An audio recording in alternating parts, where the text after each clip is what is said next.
Did you ever wonder what it was really like behind those ancient convent walls? Not just the prayers and quiet contemplation, but the daily struggles for survival? What if your body started betraying you in the 1300s, and the only doctors available wore habits? How would you treat a fever when all you had was a herb garden and a prayer book? Number 10. The humoral horrors of fever and ague. Life within the stone walls of a medieval convent, even consecrated by devotion and piety, was far from immune to the relentless march of disease. Fevers, often lumped together under the general term ague, were a constant, terrifying shadow. They were not seen as caused by tiny invisible invaders as we might understand today, but rather as a profound imbalance within the body's four vital humors: blood, yellow bile, black bile, and phlegm. A hot, dry fever, for instance, might be attributed to an excess of yellow bile, while a cold, shaking ague could be blamed on a surfeit of phlegm. Nuns living in close quarters, sharing communal spaces, and often enduring damp, chilly conditions within their monastic cells in vast, unheated chapels, were particularly susceptible to these fluctuating internal temperatures that signaled deep distress.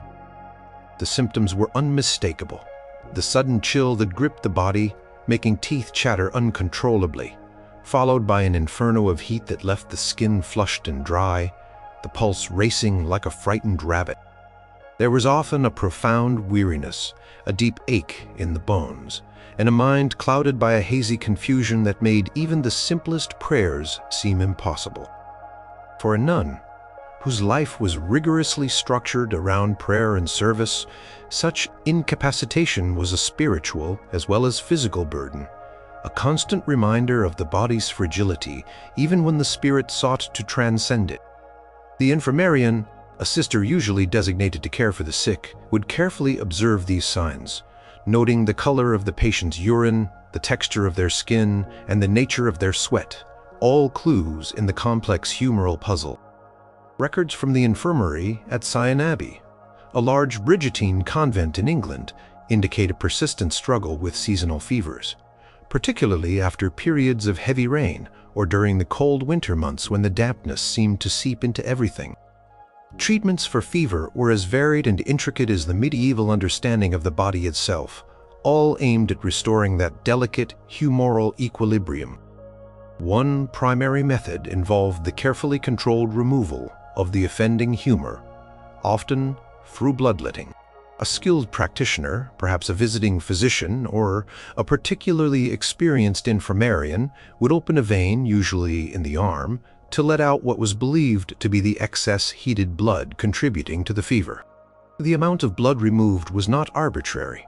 It depended on the patient's constitution, their age, and the severity of the fever, sometimes measured by the number of bowlfuls collected.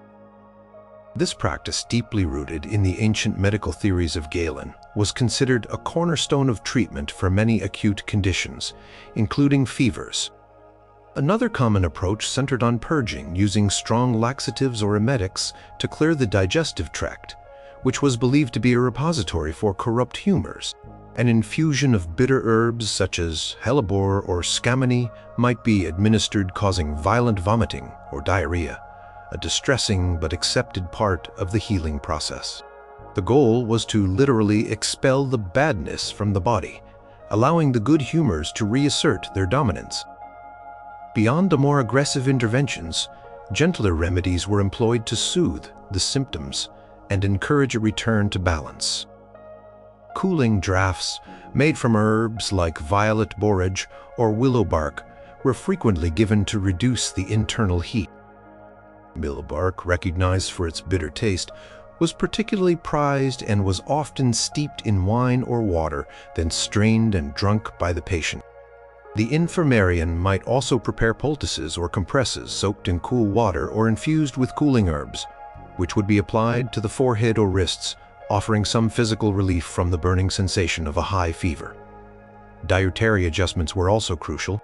During a fever, the patient was usually restricted to a very light diet, often consisting of thin gruels, barley water, or broths made from easily digestible grains. Foods considered hot and dry, like pepper or strong wines, were strictly avoided, while cool and moist foods, such as lettuce or cucumbers, were encouraged if the patient could tolerate them. For a persistent ague characterized by its recurring chills and sweats, a more fortifying approach might be taken once the acute phase had passed, perhaps with the introduction of strengthening broths made from lean meats or egg yolks alongside herbs believed to warm the internal organs. The daily routine of the convent, with its regular prayers and quiet atmosphere, was also considered beneficial, providing a calm environment conducive to rest and recovery. Nuns recovering from fever would often be confined to the infirmary for an extended period, given special dispensation from their rigorous duties until their strength fully returned, highlighting the communal responsibility for the well-being of each sister within the monastic family. Number 9. The gut grievances of dysentery. Among the most feared and devastating ailments that swept through medieval convents was dysentery, a relentless attack on the digestive system known starkly as the flux, or bloody flux. It was a pervasive threat, silently lurking in contaminated water sources, poorly prepared food, or the basic lack of hygiene that was an unavoidable reality of communal living in the medieval period. The symptoms were unmistakable and horrifying. A sudden onset of severe abdominal cramps, often doubling the afflicted nun over in agony, followed by an urgent, frequent, and often bloody evacuation of the bowels. The stools were not merely liquid, but could contain mucus and streaks of bright red blood, a stark and terrifying indicator of the body's internal distress. This relentless purging quickly led to profound weakness and dehydration, as the body was stripped of its vital fluids and nutrients. A nun suffering from dysentery would become alarmingly thin, her eyes sunken, her voice barely a whisper, often unable to rise from her straw pallet in the infirmary. The high fever that frequently accompanied the flux only compounded the misery, adding delirium and a burning thirst to the suffering. In an age before a scientific understanding of pathogens, the cause of dysentery was often attributed to a putrefaction of the humors, particularly black bile, or to the consumption of spoiled foods, which were thought to generate corrupt vapors within the digestive tract. The lack of proper sanitation, with shared latrines and often rudimentary waste disposal systems, meant that once dysentery entered a convent, it could spread with terrifying speed through the entire community, leaving a trail of suffering and, all too often, death. Chronicles from the Convent of Barking Abbey, one of England's oldest monastic houses, frequently record periods of heightened mortality attributed to waves of this devastating flux, especially after prolonged periods of heavy rain that might have compromised their well water. A medieval approach to treating dysentery focused primarily on slowing the relentless purging and restoring the patient's strength, all while attempting to expel the perceived internal corruption. One of the primary strategies involved the use of astringent herbs, substances believed to dry up secretions and tighten tissues. Oak bark, rich in tannins, was a common and readily available remedy. It would be boiled vigorously in water, often for several hours, to create a potent decoction which the nun would then drink in small, frequent doses throughout the day. The bitter taste was often masked with honey or sweetened wine, if available. Other astringent herbs included tormental root, bistort, and plantain, all of which were prepared in similar decoctions or infusion. These were thought to literally bind the bowels, reducing the frequency and fluidity of the stools. Another crucial aspect of treatment involved attempts to cool and soothe the inflamed intestines. Slippery elm bark, or the mucilage from flax seeds, would be steeped in water to create a thick, gel-like liquid. This slimy mixture was given to the patient to drink, believed to coat the irritated lining of the digestive tract, providing a protective layer and reducing irritation. Sometimes chalk or finely powdered bone was also administered, with the idea that these porous substances would absorb the excess fluids and toxins within the gut. Beyond the herbal remedies, Dietary management was paramount, though often challenging given the severe weakness of the patient. Strict fasting might be imposed initially to rest the digestive system, followed by a very gradual reintroduction of light, easily digestible foods. Thin broths, often made from barley or rice, were the first to be offered, providing some sustenance without overwhelming the compromised gut. Rice, being a non-indigenous grain, was a valuable but often expensive commodity in medieval Europe, reserved for the sick and infirm. Gradually, toast made from stale bread or very thin gruels might be introduced. Foods considered hot or cold or windy were meticulously avoided following humoral principles. For instance, cold raw fruits and vegetables were usually forbidden, as they were believed to exacerbate the cold nature of the flux. Hydration, though not understood in the modern sense of electrolyte balance, was implicitly recognized as important through the provision of barley water or diluted wine, which were offered in small sips. To combat the extreme weakness caused by the constant purging, strengthening concoctions were sometimes given, such as broths made from lean chicken or even small amounts of red wine, believed to restore vitality. The infirmarian would also focus on maintaining as much cleanliness as possible around the patient. Regularly changing soiled linens and using strong-smelling herbs like rue or lavender to mask the pervasive odors, all while offering continuous prayers for the patient's recovery. Number 8. The skin scourges of scabies and erysipelas. Life in a medieval convent, while offering spiritual refuge, was not immune to the relentless irritation and sometimes dangerous progression of skin conditions. Scabies, a persistent, intensely itchy rash, was a common affliction, especially in environments where people lived in close quarters and shared bedding or garments. It was caused by tiny mites burrowing into the skin, though this microscopic cause was of course unknown in the medieval era. Instead, scabies was typically attributed to an excess of melancholic humor, a thick, cold, and dry humor that was thought to settle under the skin, or simply to a general impurity of the blood.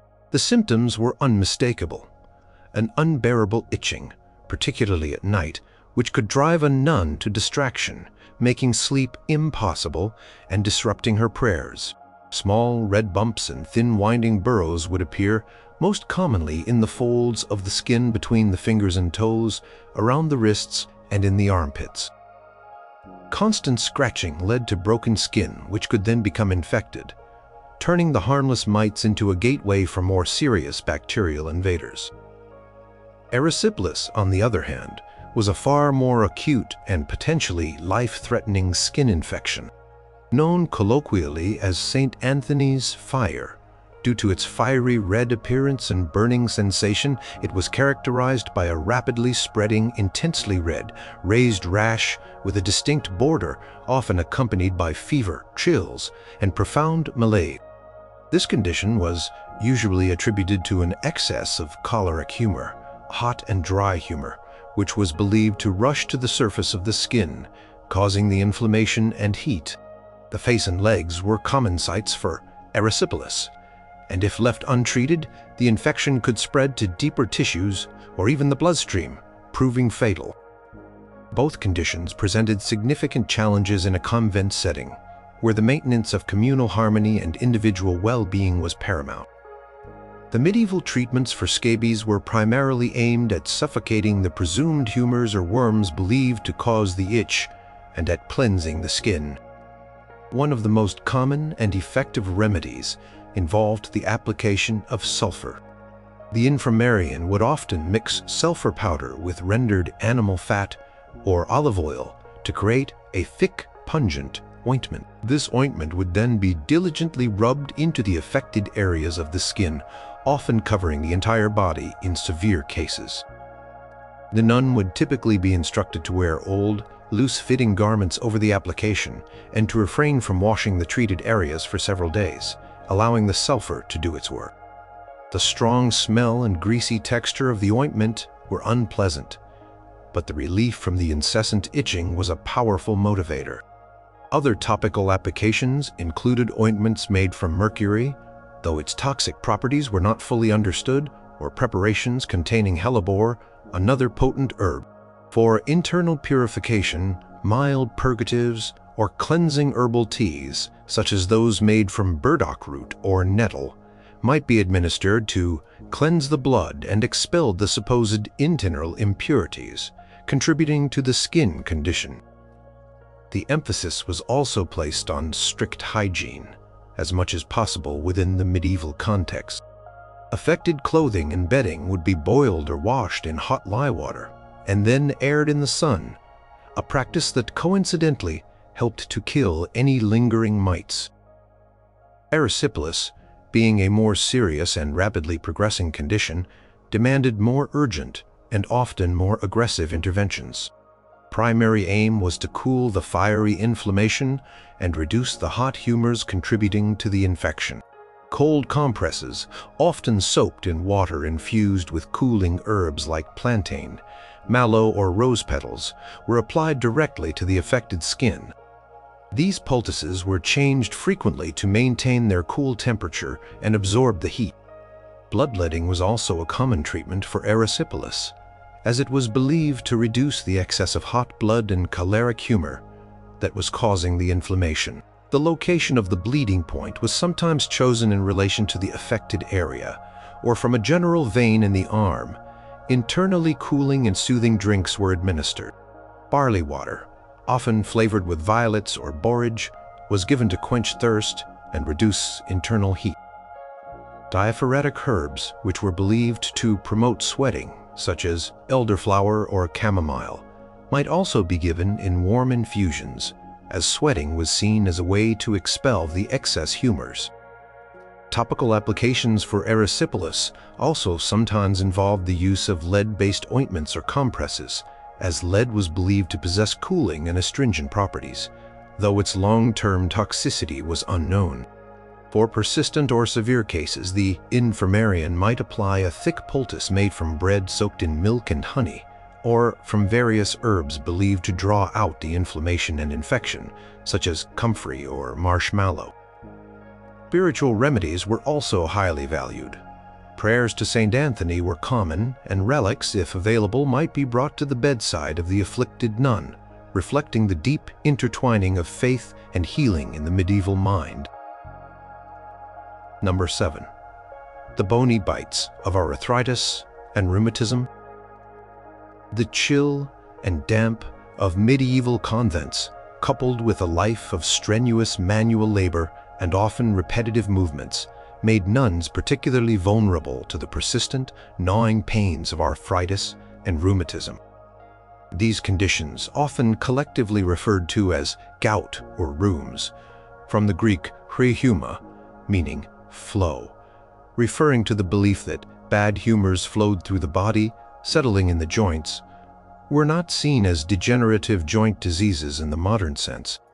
Instead, they were typically attributed to an accumulation of cold and wet humors, primarily phlegm, which was believed to congeal in the joints and muscles, causing stiffness, swelling, and agonizing pain.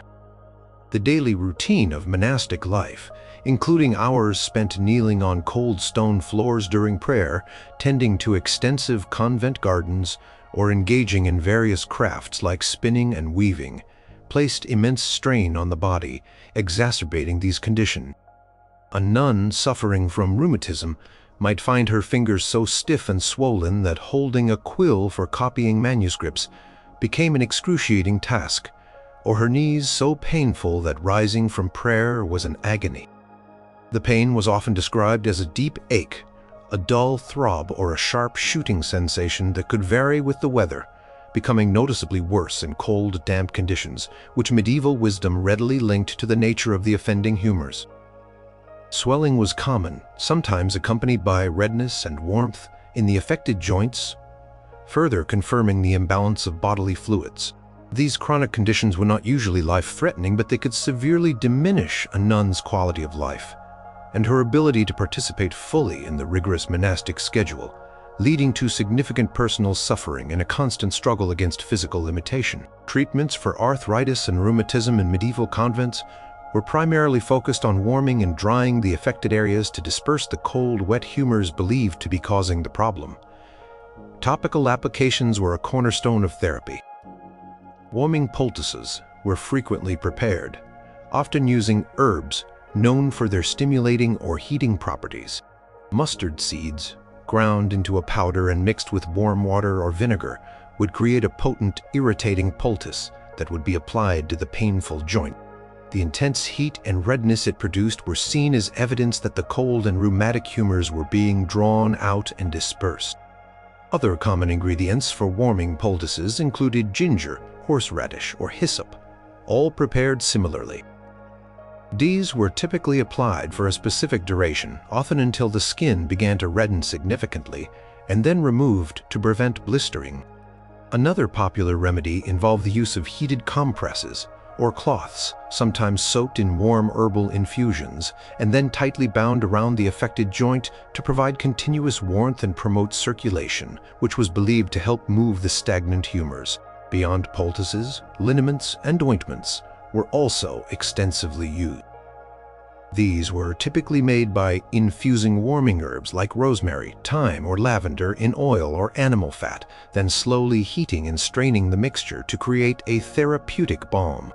This medicated oil would be vigorously rubbed into the aching muscles and joints, often several times a day, to provide penetrating warmth and encourage the expulsion of cold humors through the skin. Sometimes, strong spirits like wine or brandy, if available and deemed appropriate, would be used as a base for these liniments, as their evaporative properties were believed to draw out heat and pain. For internal treatment, diuretics and diphoretics were commonly prescribed, as they were thought to help the body excrete the excess wet humors through urine or sweat. Concoctions of juniper berries, celery seeds, or nettles were commonly given to encourage urination, while infusions of elderflower or peppermint were used to promote sweating. Diarrhea adjustments were also recommended. Nuns suffering from joint pain might be advised to avoid foods considered cold or wet, such as raw fruits, dairy products, or watery vegetables. Instead, warming and drying foods like spiced broths, roasted meats, and pungent herbs were encouraged. In more severe cases, or for persistent pain, limited bloodletting might be considered, specifically to reduce the overall plethora of humors in the body, which was believed to contribute to their accumulation in the joints. The infirmarian might also advise gentle exercise, such as slow walks within the cloister garden to maintain mobility, though strict rest was prescribed during acute flare-ups, demonstrating a practical understanding of rest and movement in managing chronic pain, even if the underlying theories were humoral. Number 6. The wheezing woes of respiratory ailments. The medieval convent, with its towering stone walls, drafty corridors, and often damp interiors, particularly the unheated chapels where nuns spent long hours in prayer, provided fertile ground for a host of respiratory ailments. From the persistent rattling cough to the more severe chest-constricting conditions like pleurisy, these illnesses were a constant source of discomfort and, at times, serious danger. Simple coughs, known as catarrh when accompanied by a persistent runny nose or phlegm, were typically attributed to an excess of cold and wet phlegm, which was believed to collect in the chest and throat. The symptoms were familiar: a dry, hacking cough that could turn wet and productive, expelling thick mucus, a tickle in the throat, and a general feeling of congestion in the head and chest. For a nun, a persistent cough could disrupt the communal singing of the divine office and disturb the quiet contemplation of her sisters, making it a source of embarrassment as well as discomfort. More serious respiratory conditions, like pleurisy, were recognized by their sharper, more debilitating symptoms.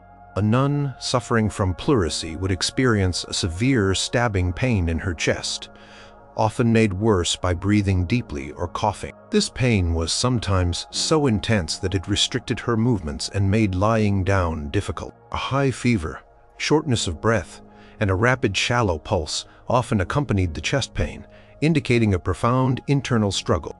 Medieval physicians and infirmarians often attributed pleurisy to an inflammation of the membrane surrounding the lungs, caused by an imbalance of hot and dry humors, particularly yellow bile, or by the accumulation of stagnant blood.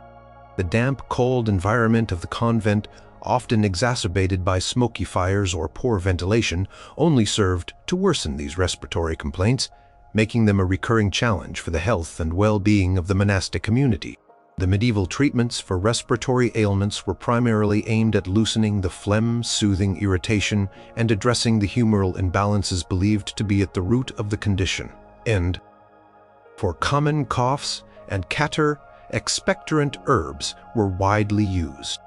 Horehound, coltsfoot, and hyssop were staples in the convent infirmary's garden, known for their ability to promote the expulsion of mucus from the lungs and throat.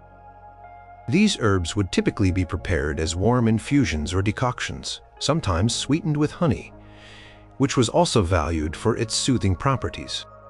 The nun would sip these warm concoctions throughout the day, often while resting in the infirmary to help ease congestion and alleviate the coughing fits.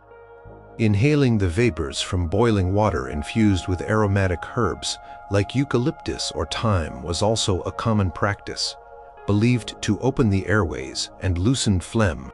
The nun would drape a cloth over her head and lean over a steaming bowl, inhaling the medicated steam.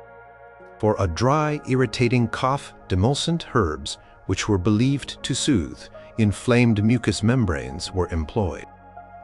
Mallow, marshmallow root, or flax seeds, steeped in water, would produce a thick, mucilaginous liquid that was given to the patient, believed to coat and protect the irritated lining of the throat and lungs. For more severe conditions like pleurisy, a more aggressive approach was often taken, particularly focusing on bloodletting. Given the belief that pleurisy was caused by an excess of hot, inflamed humors or stagnant blood in the chest, bleeding was considered an essential step to relieve the pressure and inflammation. The amount of blood taken would depend on the severity of the symptoms and the strength of the patient, and the infirmarian would carefully monitor the process. Cupping, a method involving heated glass cups placed on the skin to create suction and draw blood to the surface without breaking the skin, was also used as a gentler alternative to bloodletting, especially over the chest area, to draw out perceived toxins. Purgatives were also sometimes administered to clear the digestive tract, as it was believed that clearing the bowels could help rebalance the humors throughout the body. Externally warming poultices or plasters were applied to the chest to draw out the inflammation. These might include plasters made from hot wax, resin, or strong stimulating herbs like mustard. These applications were believed to create a counter-irritation, drawing the disease to the surface and away from the vital organs. The diet for a pleurisy patient was often very light, consisting of thin broths and barley water, to avoid taxing the body, while avoiding cold foods that might exacerbate the phlegmatic humors. For recovery, strengthening broths and tonics were introduced, along with continued rest and prayers for healing, recognizing the serious nature of the affliction and the high risk it posed. Number 5. The glaring grievances of eye conditions. In the medieval convent, where candlelight often served as the primary source of illumination for copying manuscripts or reading in the long, dark hours, and where smoke from hearths and damp conditions were commonplace, eye conditions were a frequent and distressing complaint. Ophthalmia, a general term for inflammation of the eye, was particularly common, manifesting in various degrees of severity from mild irritation to debilitating infection. It was typically attributed to an excess of hot and wet humors, particularly phlegm or blood, which were believed to flow into the eyes, causing redness, swelling, and discharge. A nun suffering from ophthalmia might experience a burning sensation in her eyes, a constant itching, and a persistent watering that blurred her vision.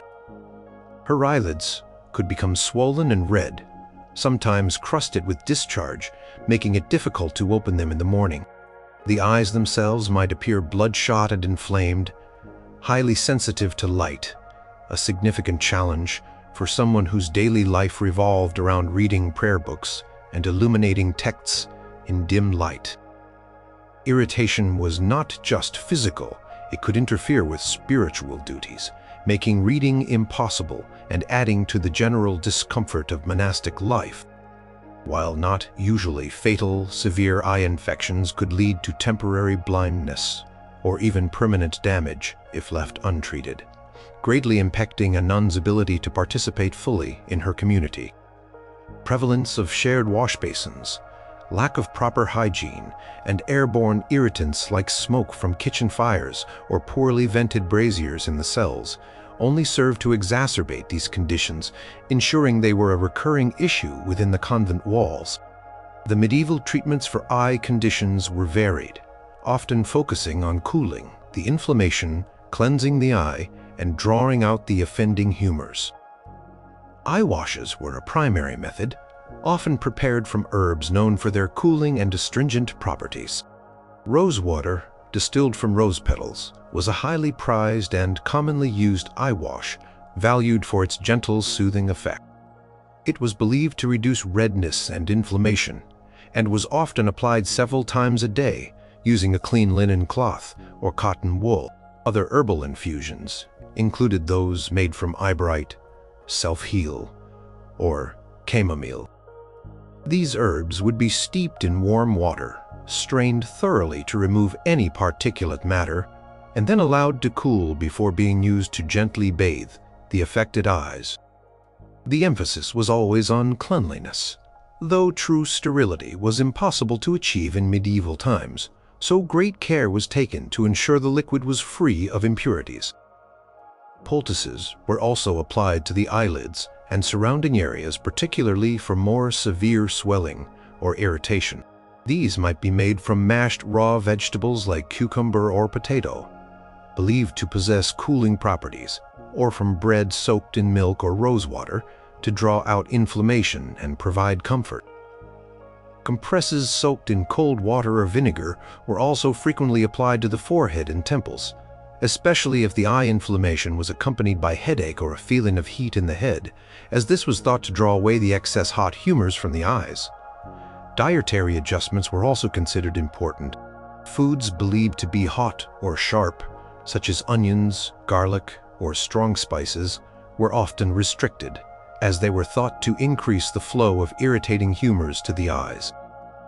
Instead, cooling and moistening foods, such as fresh fruits and vegetables, were encouraged, though their availability varied with the seasons. Bloodletting was sometimes employed, especially for severe cases of red, inflamed eyes, believed to be caused by an excess of blood or hot humors. A small amount of blood might be drawn from a vein in the arm or sometimes from a vein near the temples, to relieve the perceived pressure and reduce the plethora in the head and eyes. For thick discharge, ointments made from honey or egg white, sometimes mixed with a small amount of mercury, were carefully applied to the eyelids at night, believed to be cleansing and soothing. The infirmarian would also advise the nun to rest her eyes, avoiding bright light and close work, and to keep her hands away from her eyes to prevent further irritation or spread of infection, a practical measure that likely helped prevent exacerbation even without knowing the microbial cause. Number 4. The gnawing grief of toothache and gum disease. In the medieval convent, a smile was often a rarity, not just due to the solemnity of monastic life, but because many nuns likely suffered from the persistent and agonizing pain of toothache and gum disease. Dental hygiene, as we understand it today, was virtually non-existent, and the diet, while perhaps healthier than that of the poorest peasants, still lacked diversity and could be detrimental to oral health. Sugary foods were less common than now, but hard bread, coarse grains, and a lack of proper cleaning tools led to rampant tooth decay and gum inflammation. Toothache was commonly attributed to worms burrowing into the teeth, or to an imbalance of humors, particularly cold and wet phlegm, which was believed to settle in the jaw and gums, causing decay and pain. The symptoms were stark and unmistakable. A throbbing, relentless pain that could radiate through the jaw, ear, and temple, making eating, speaking, and even sleeping almost impossible. Tooth itself might be visibly discolored or broken, and the gums around it often swollen, red and tender, sometimes bleeding. Abscesses, collections of pus caused by severe infection, were also common, presenting as painful swellings on the gum or cheek, sometimes accompanied by fever and a foul taste in the mouth. Gum disease, often progressing slowly, might start as a persistent bleeding of the gums, progressing to recession and loosening of teeth, a chronic condition that undermined overall health. For a nun, whose life involved constant communal interaction and regular participation in chanting, severe tooth pain or the shame of visibly diseased gums could be a debilitating burden, making simple daily tasks an ordeal and impacting her ability to maintain her spiritual duties. The medieval approach to toothache and gum disease focused largely on pain relief, reducing inflammation, and, in severe cases, extraction of the offending tooth. For general toothache, topical applications were common. Cloves, known for their strong analgesic properties, were frequently used. A whole clove might be placed directly into the cavity of an aching tooth, or oil of cloves, if available, applied with a swab. The numbing sensation provided immediate, if temporary, relief. Other warming and pain-relieving herbs, such as ginger or rosemary, might be chewed or infused in warm water to create a mouth rinse. Warm compresses applied to the cheek over the painful area were also common. Believed to draw out the cold humors and provide soothing heat, for inflamed gums, astringent mouthwashes were prepared. Sage, known for its antiseptic and astringent qualities, was often steeped in vinegar or warm water and used as a rinse several times a day. Other herbs, like plantain or tormento, also valued for their astringent properties, were used similarly. These rinses were believed to tighten the gums, reduce swelling, and cleanse the mouth of impurities. When an abscess formed, the treatment shifted to drawing out the pus and reducing the infection. Warming poultices, often made from bread soaked in milk or heated figs, were applied to the cheek over the swollen area to encourage the abscess to come to a head or to burst and drain. Sometimes, a hot roasted onion was split and applied directly to the painful gum or cheek, believed to draw out the inflammation and pain. For severe, persistent pain, or a tooth that was clearly beyond saving, extraction was the ultimate, albeit terrifying, remedy. This procedure was performed by a barber surgeon, or in some cases by the infirmarian, if she possessed the necessary tools and skill. The tooth would be grasped with crude iron forceps, and, with a prayer and brute force, pulled from the jaw. Pain was excruciating, with no effective anesthesia beyond perhaps a strong dose of wine or herbal sedative. After extraction, the wound would be rinsed with astringent herbs or wine to cleanse it and stop bleeding, and the patient would be advised to eat soft foods for several days.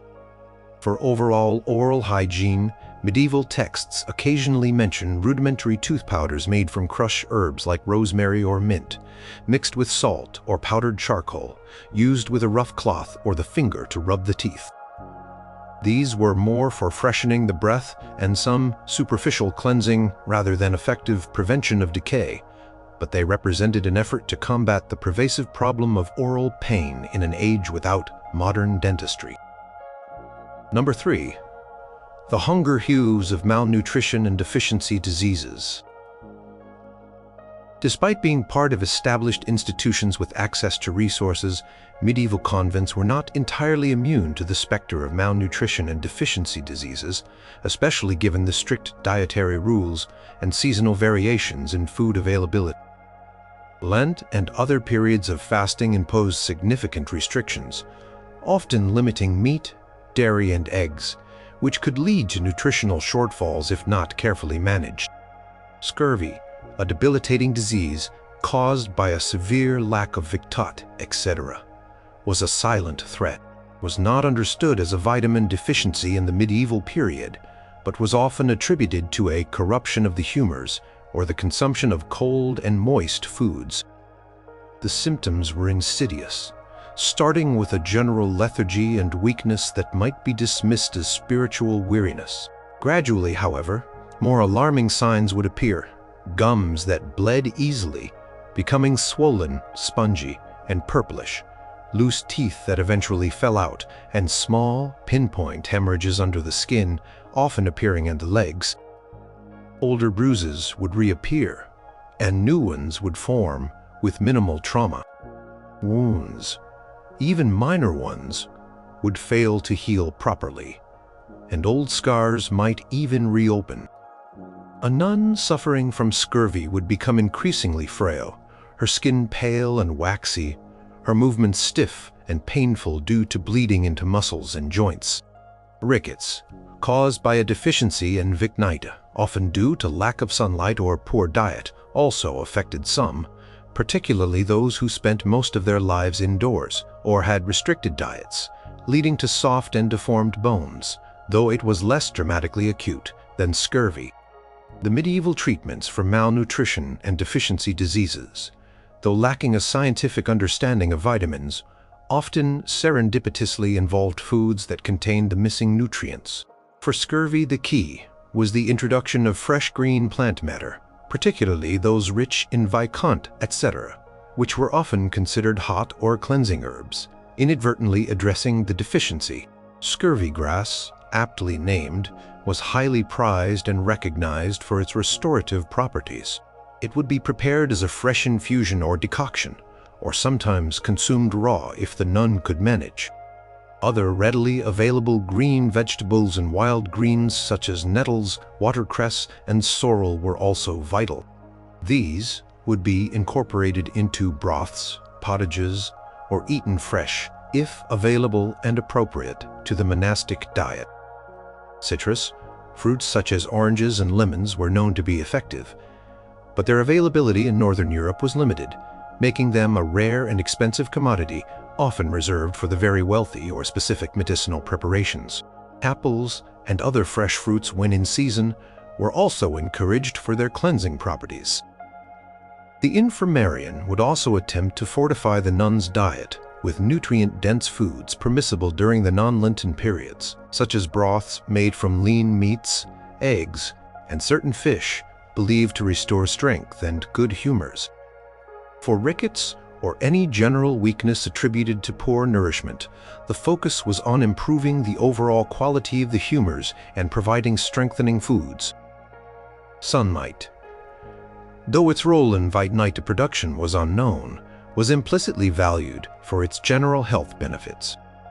Nuns who were ill or frail might be encouraged to spend time in the infirmary garden or a sunny cloister, weather permitting.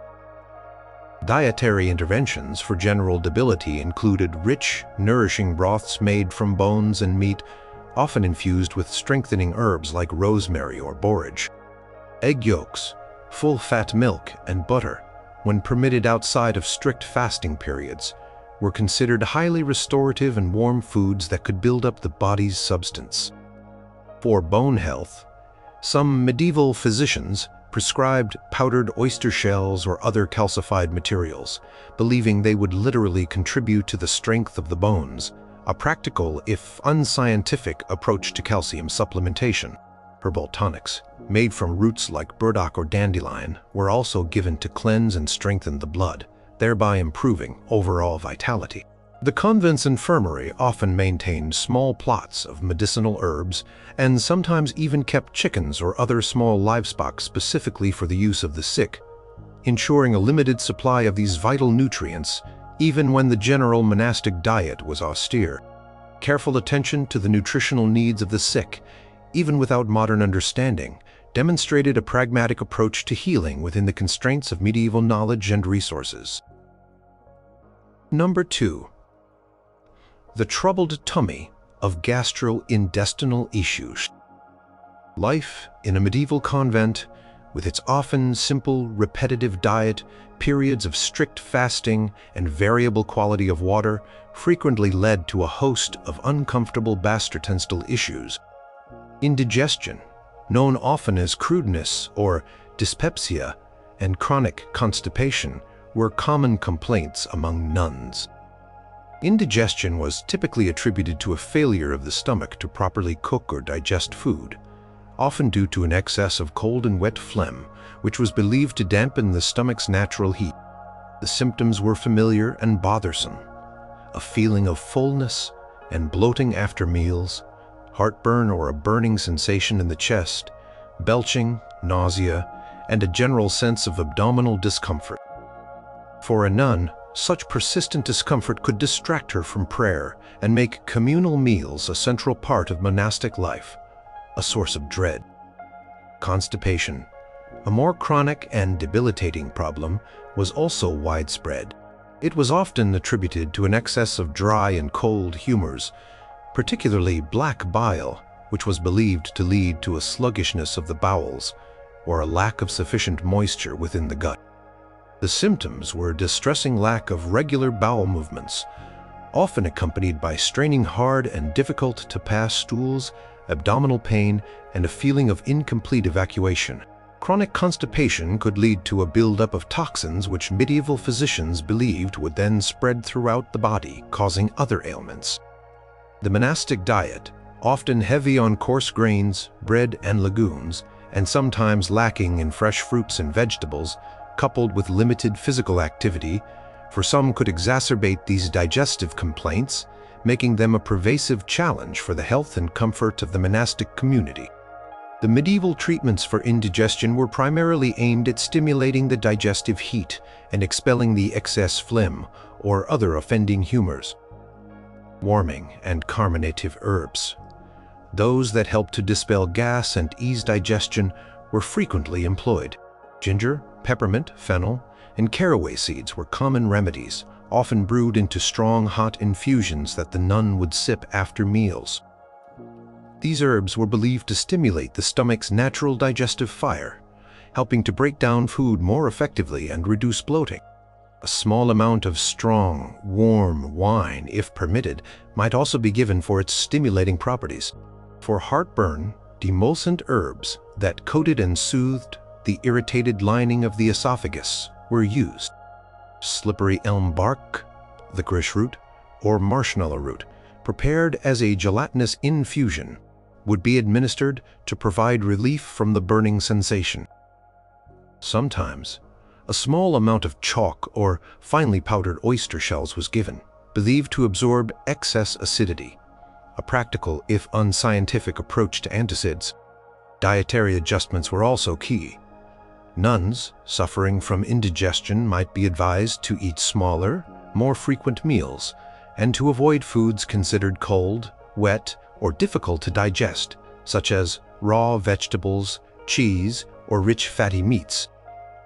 Chewing food thoroughly was also emphasized, as was taking warm drinks with meals. For chronic constipation, the primary aim was to encourage regular bowel movements and soften the stools, often by introducing moistening or laxative agents.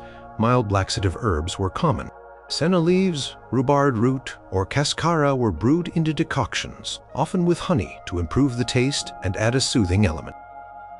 These were given in carefully measured doses, as too much could lead to violent purging. For a gentler approach, flax seeds, known for their mucilaginous properties, would be steeped in water, creating a slimy drink that was believed to lubricate the bowels and facilitate passage.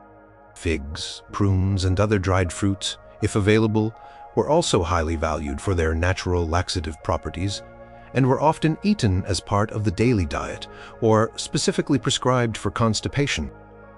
Olive oil, sometimes taken by the spoonful, was also used for its lubricating effect. Enemas, using warm water or herbal infusions, were also a common intervention for severe or persistent constipation, administered to soften the impacted stool and encourage evacuation. To prevent recurrence, attention was paid to the quality of drinking water. and sometimes a daily intake of warm herbal teas, such as chamomile or mallow, was encouraged to maintain internal moisture and warmth. The infirmarian would carefully track the nun's bowel movements, recognizing the profound impact digestive health had on overall well-being and temperament, and adjusting remedies as needed to restore a balanced rhythm to the body. Number 1. The soulful sufferings of melancholy and spiritual acedia. Beyond the physical ailments that plagued the bodies of medieval nuns, there were profound internal struggles that often manifested as deep emotional and spiritual distress.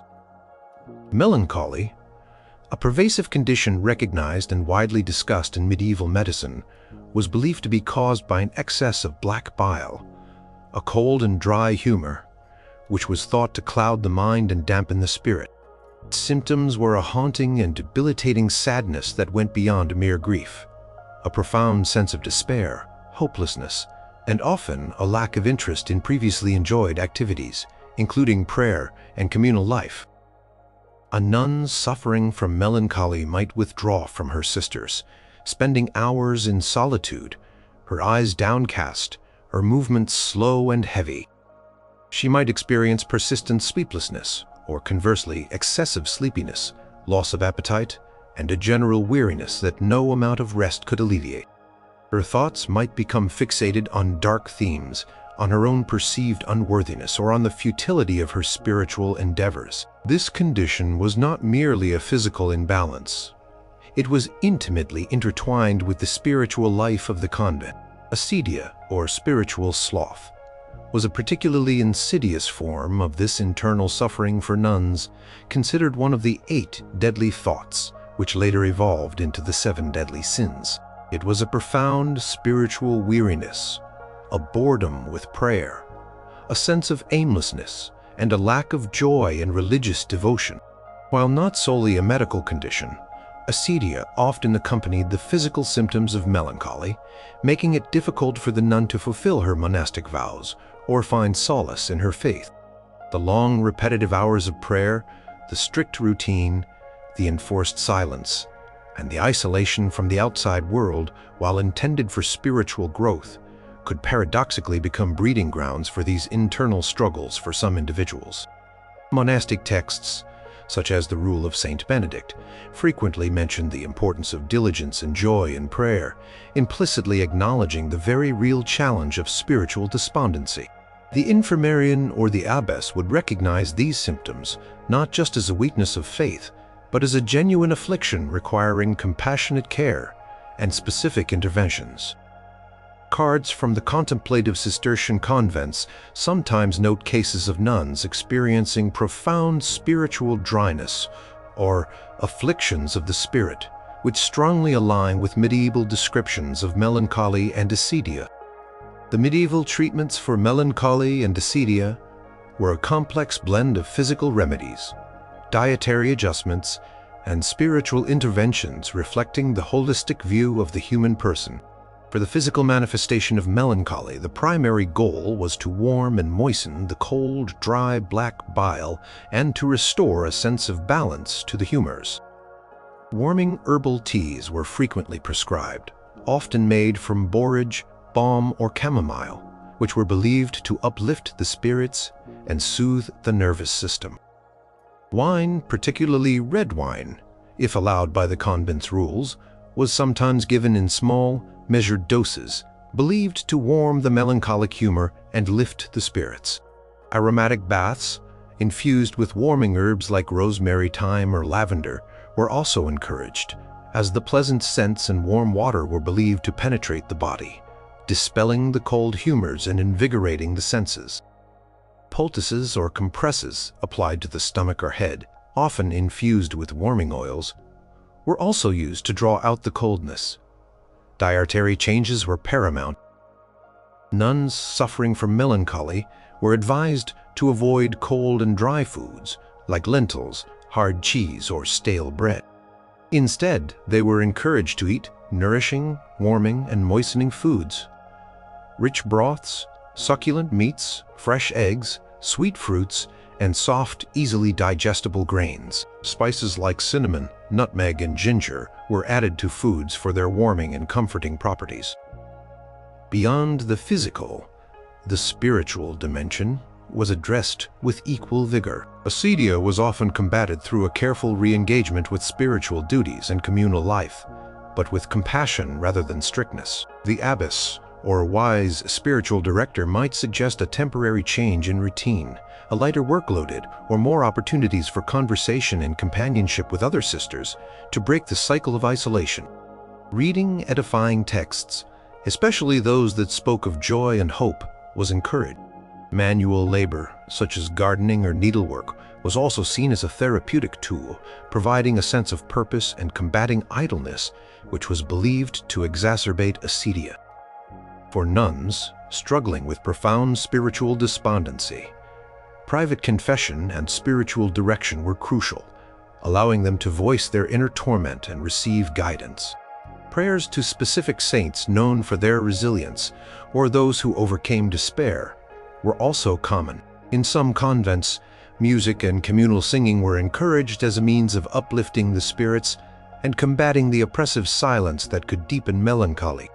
The integration of physical comfort, nourishing food, and compassionate spiritual guidance created a multifaceted approach to these deep internal struggles, acknowledging that the well-being of the soul was inextricably linked to the health of the body and mind in the demanding life of a medieval nun.